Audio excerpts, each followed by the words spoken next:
Walang mag-aakala na ang simpleng piraso ng yelo ay kaya palang lutasin ang matagal ng problema sa kusina. Sa mga restaurant, palaging namumulaklak sa kapal ng mantika ang grill. Kahit anong kuskos, ayaw talagang matanggal ng buo. Pero ngayon, may matalinong diskarte na ang ibang kusinero. Yelo.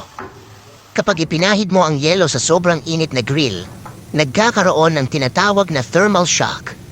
Isang bigla ang pagbabago ng temperatura. Dahil dito, lumuluwag ang makapal na sebo at tutong na dati ay sobrang kapit. At pag kinuskos mo na, aba, kumikinang ulit ang grill. Sobrang linis na parang bago. Ngayon, gamitin naman natin sa palayok. Ilagay ang bloke ng yelo sa loob habang mainit pa ito.